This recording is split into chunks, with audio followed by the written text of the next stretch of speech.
And to take forward our conversation on India's Budget 2024, joining us two special guests. Let me quickly welcome them, Shubhamoy Bhattacharjee, Senior Economic Journalist, and Prasanjit K. Basu, Senior Economist. Good evening and welcome to both of you.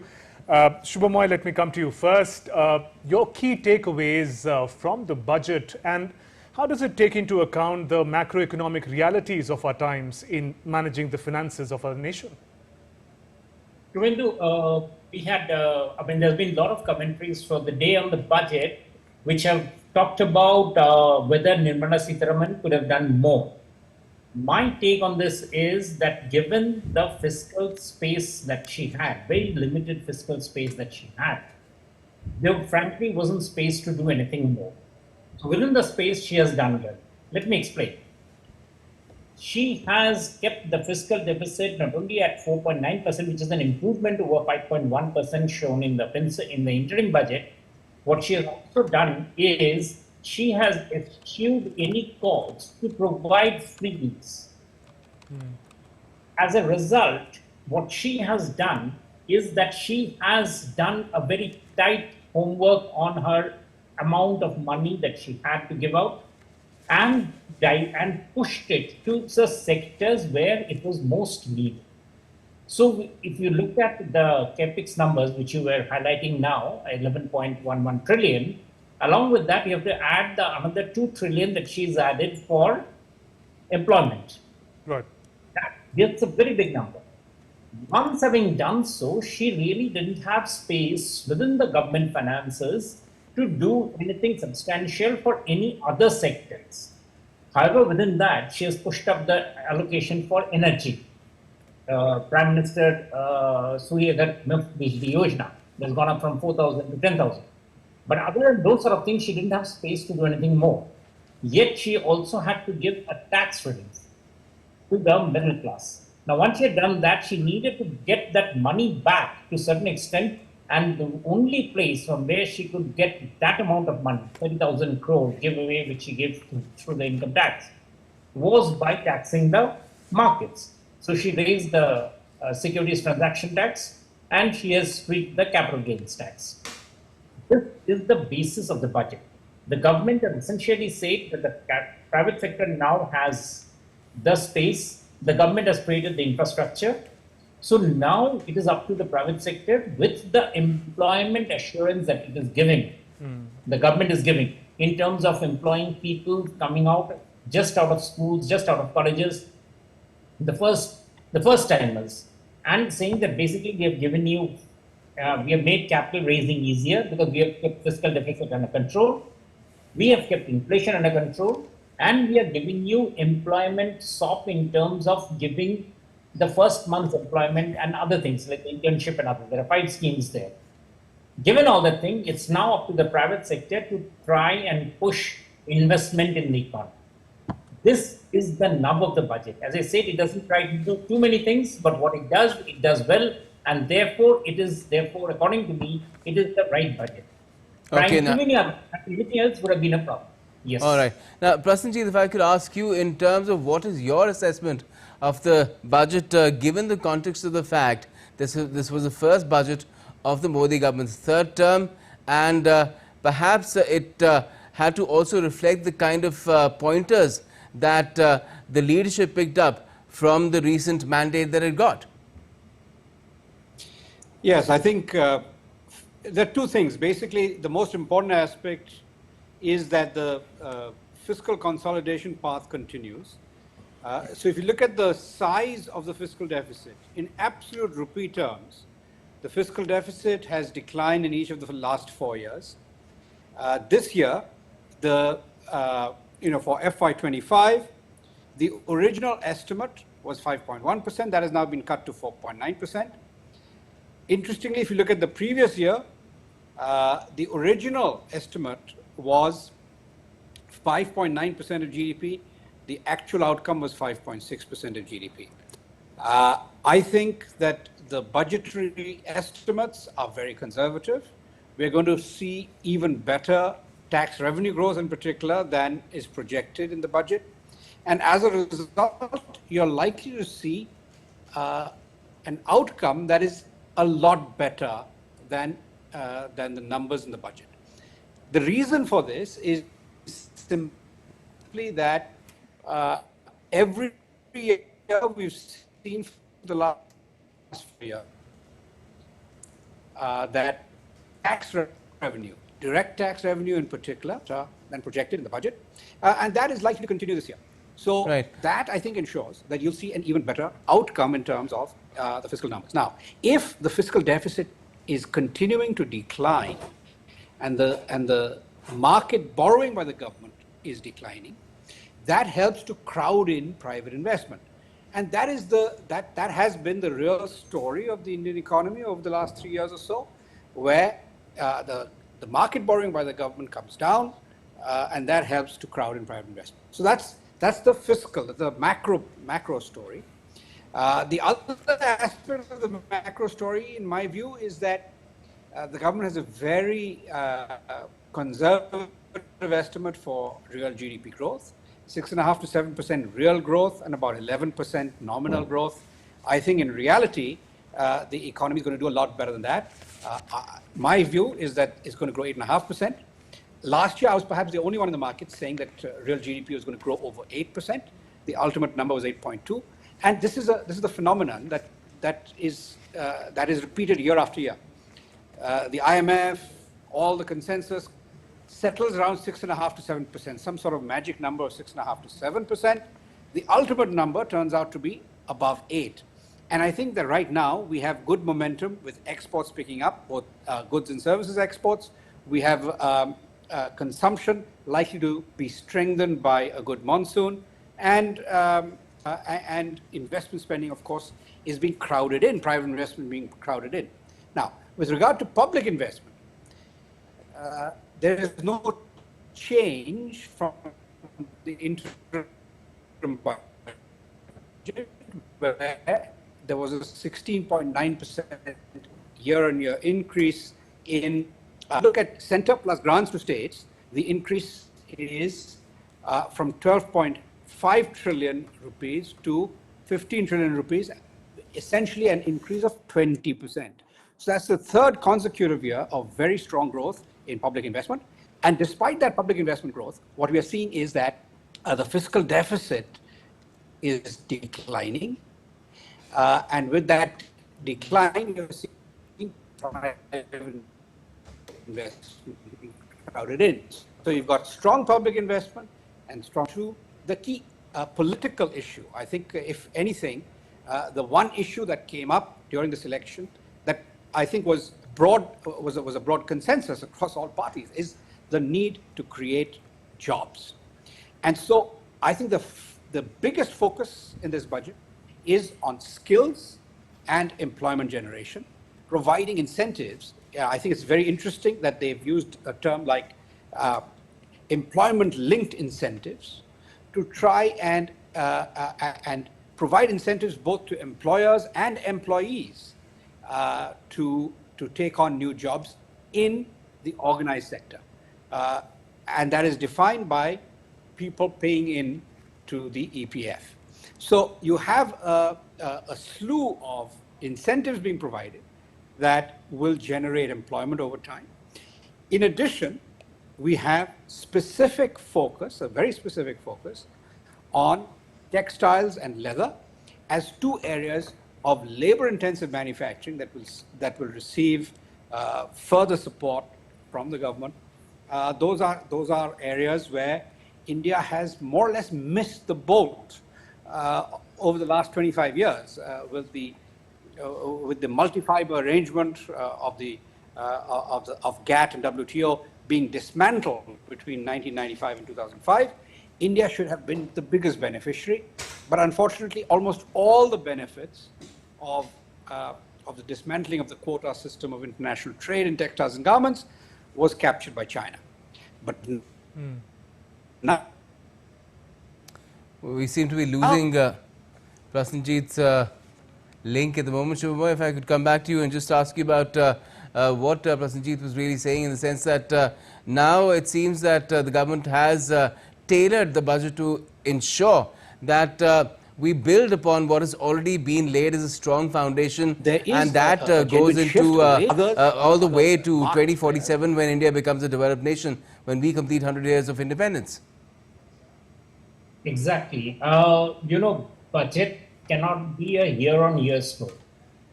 Budgets are best looked at as a succession of short-term plans breaking down a long-term plan.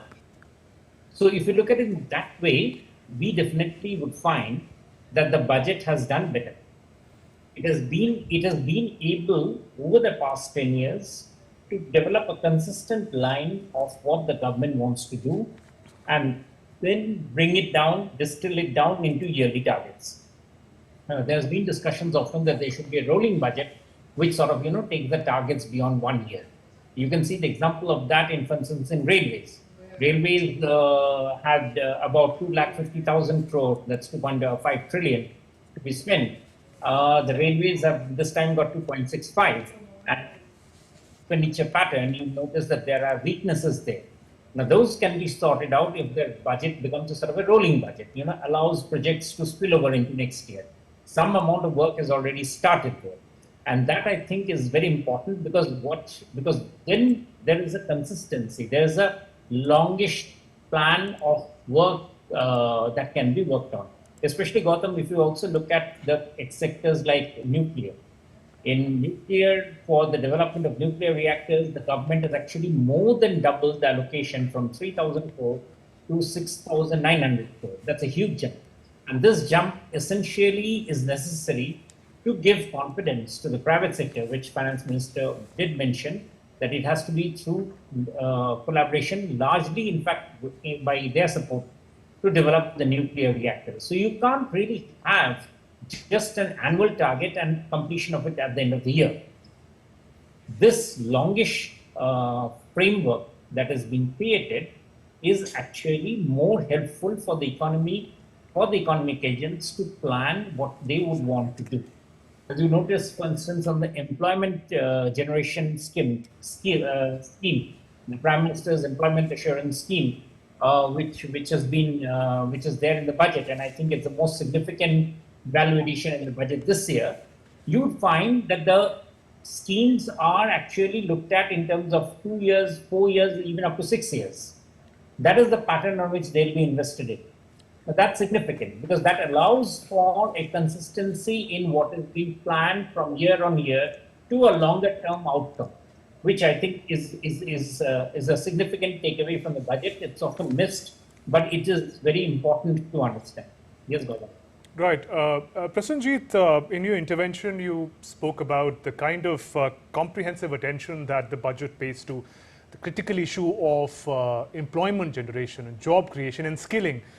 To add to that, how do you see, because there are diverse interventions that the budget mentions in this area, how do you broadly read the potential of these interventions to create jobs, which is the need of the hour? Are very innovative. The employment-linked incentive scheme is really an innovative approach.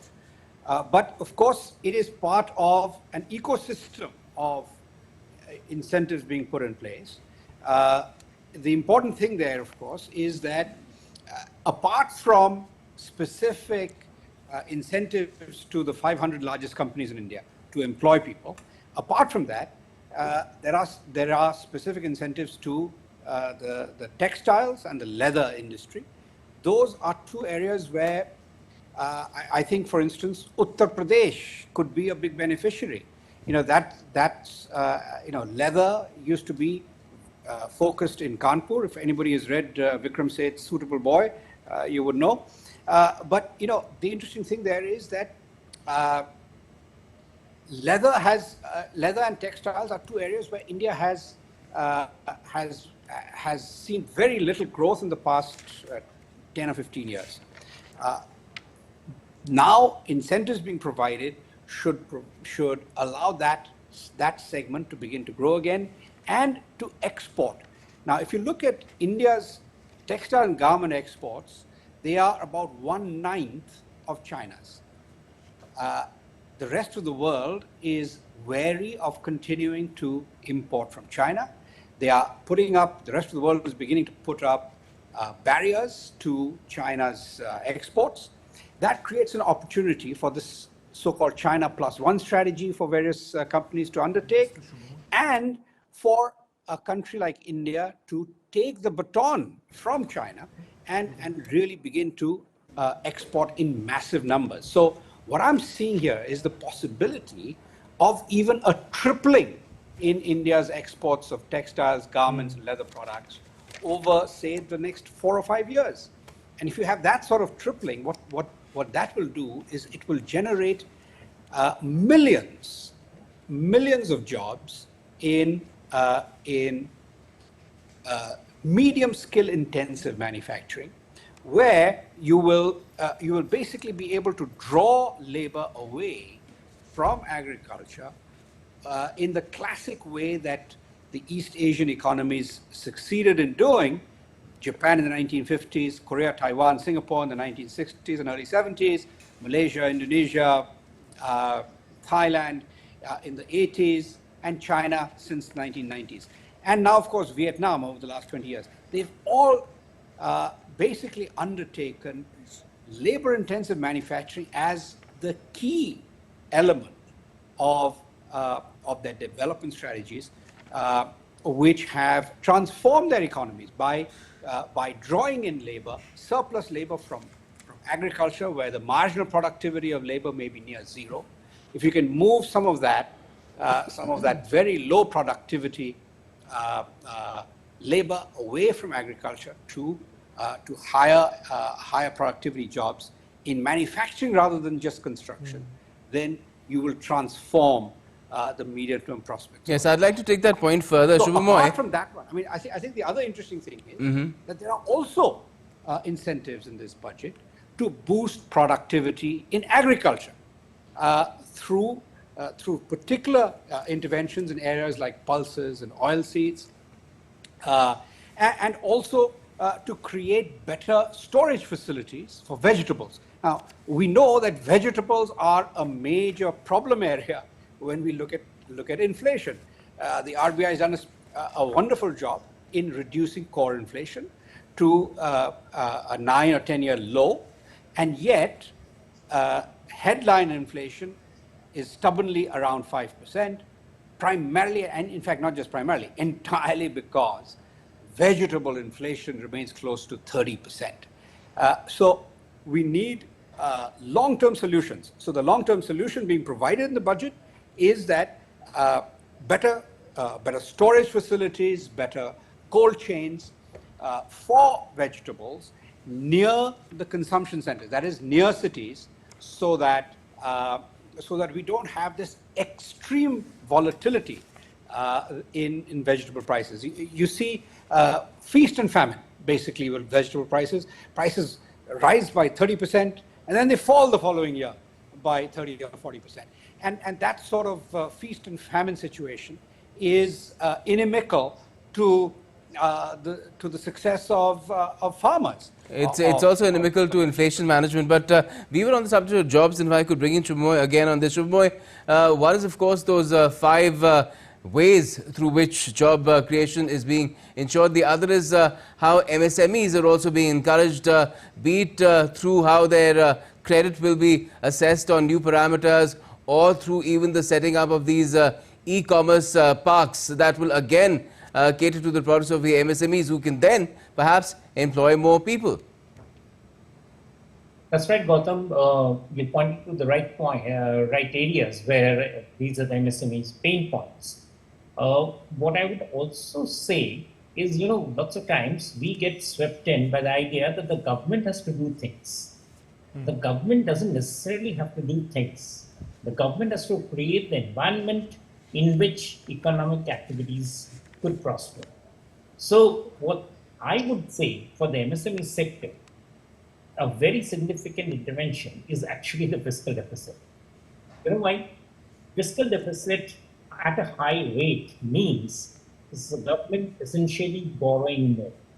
If the government borrows more, then banks and everybody else wants to lend to the government. That keeps up rates of interest. MSMEs, as you know very well, Gautam, depend on low rates of interest to basically remain fat. And the best gift that the finance minister has given them is her promise that she will keep the fiscal deficit lower at 4.9%. By doing so, she is not only doing, and in fact, she's promised that it will be coming down to 4.5%. She's actually saying that the government will not borrow more. When the government doesn't borrow more, what do the banks do? The banks, of course, have to look out for other sectors where they can give loans to. That opens up a larger window for sectors where they need credit. In this case, MSME. So I would say keeping control on government expenditure is a very major support step which the government gives to the MSME. I mean, I'm sure in a few days when RBI comes up with its monetary policy and its stance for the next quarter, it will take this on board and could actually decide to slightly hike the interest rates. Two members of the Monetary Policy Committee have already said that interest rates need to be cut down, and I think that's a good idea. So that those things would not have been possible if the government's fiscal stance had been stuffed, expansion. It's for this reason that you would find that the S&P, the Standard & Poor's report on India, where it has upgraded India, is basically taking these broad strokes issues into consideration. It is actually, I mean, one has to give credit to the finance minister that while, the intention and the interest and the excitement of doing things often sweeps you along, what she's done over the past few years and definitely in this budget is to basically keep her interventions limited to only where it is necessary. So, for instance, for the MSME sector, more than the credit, what she has allowed is larger digital intervention. And a very important point there is that she has said that public sector banks will take the digital footprint of MSMEs into consideration for assessing their loan profile. Very significant because MSMEs often have extraordinarily large expansion that they can show in terms of where they're selling, in terms of where they can reach the customers, but they can't show corresponding assets. So they get crimped when they approach the banks. This is what she has done by expanding the ambit of issues which public sector banks, which are under the management of the government, to reach out to the MSMEs. So therefore, I would say that these sort of interventions, rather than offering money, which she has done, but these sort of interventions are major changes. Yes, Gautam. Right, Shubhmoy, also just to add to that point, the vision for the export-led growth that India has had, does the empowerment of MSMEs also address the concerns in that area? I just want to put in the very opening statement that the finance minister mentioned about policy, political uncertainty, shipping disruptions in the global order today. So does this empowerment of MSME also address the concerns of the world outside? Absolutely. I mean, there's so many problems there that India and overall the supply chain. Yes. I mean, if you look at the economic survey, one of the first things that it says is that most of the challenges that India is facing is because of the global disturbances. When we look at those global disturbances, it becomes important to ensure that the domestic economy, the domestic policies work to mitigate those risks. And that is what exactly has been done. So I would say, yes, the MSME sector's intervention has been just to ensure that there is no problems there. And that, I think, helps a lot. Yes, Mr. Ram.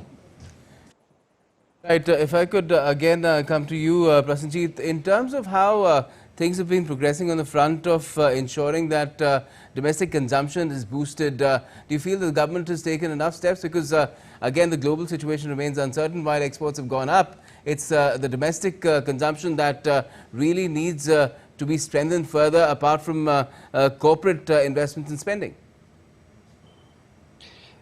Yes, consumption is slowly picking up. I think this year we will be helped by the fact that the monsoon is on track. it is always, the monsoon is always a bit uneven in terms of spatial distribution. The northeast is getting slightly less rain this year than normal, but for the nation as a whole, rainfall is above target and likely to be well above target. So if you get a good monsoon, that automatically boosts consumption, rural consumption. But in addition, of course, the steps that the government has taken, that the budget has taken this year, to boost productivity in agriculture, will also give a benefit to consumption. And there are of course small changes to the income tax slabs, particularly the exemption limit. All of that, I think, is going to at least modestly contribute towards improved private consumption. Now, you talked about exports. Now, I think the interesting thing is last year was a year of very slow global trade volume growth. Global trade volume was almost stagnant last year.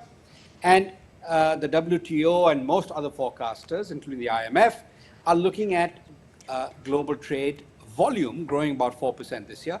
And as a result, we are already seeing that India's goods exports this year have done quite well so far. In the first half of the calendar year, India's goods exports have recovered quite strongly, growing around 6%.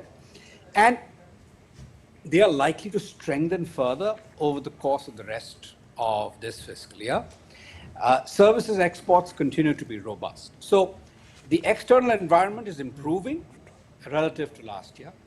And consumption, now, you see, the other thing is that when goods and services exports improve, that has a multiplier effect on domestic consumption as well.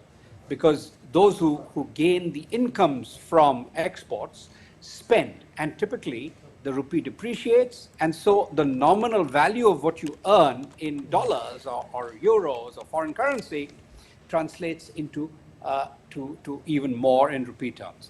And so, I think we often forget that goods and services exports together are nearly a quarter of GDP now, and they tend to generally, in a normal year, they grow in rupee terms more than GDP does. And as a result, the share of exports of goods and services in GDP increases over time, and of course that has a multiplier effect on consumption. So various factors, apart from the budget, are providing a propitious environment for private consumption to improve. With regard to investment, of course, I think we are seeing that the budget for the third consecutive year is providing for 20% growth in public investment between center and the states put together. And on top of that, with the fiscal deficit coming down, government's market borrowing reduced, there's a crowding in a private investment. So we should see that continued acceleration in private investment and overall investment spending over the course of the current fiscal year and the next fiscal year. And so you get the environment of a broad-based economic recovery. Right. Consumption, investment, and exports of goods and services doing well.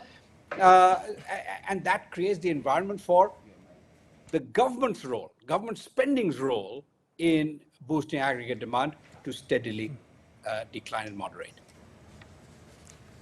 Right. Shubhamoy, if we can turn to the agriculture sector for a moment, look at the economic survey. It speaks of the sector in need of immediate structural reforms. Look at the budget. What kind of interventions do you read it makes, from climate change to boosting natural farming to bringing in more digital public infrastructure into the workings of the sector? How do you evaluate the manner in which the budget seeks to address the needs of the agriculture economy?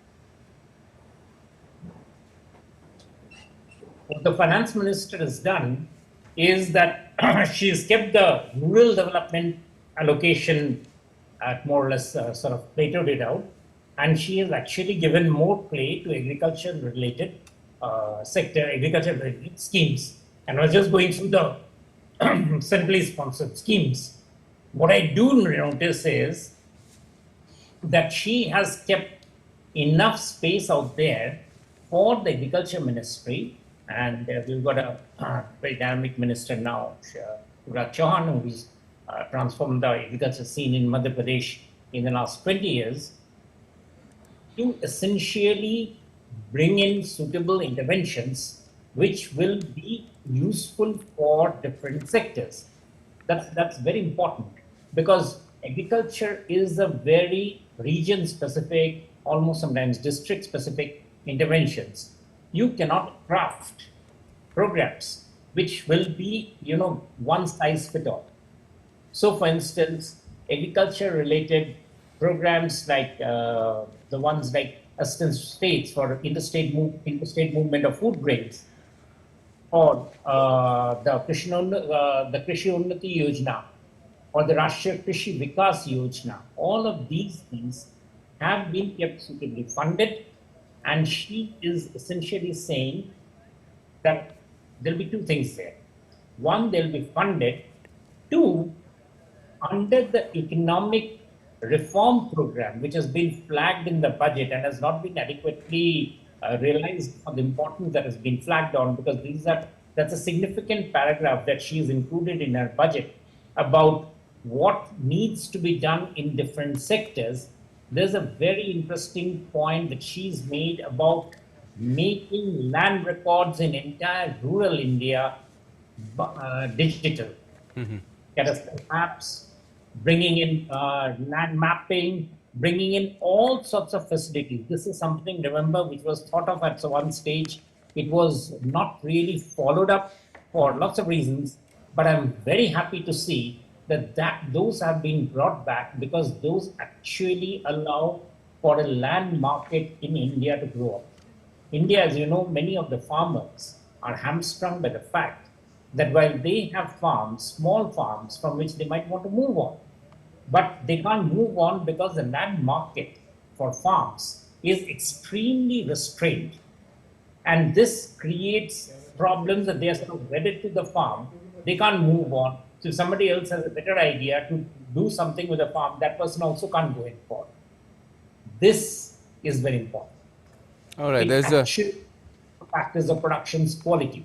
And I think I would add that as a very major interventional thought by the budget this year. And I hope to see more action here as we go along. Yes, sir.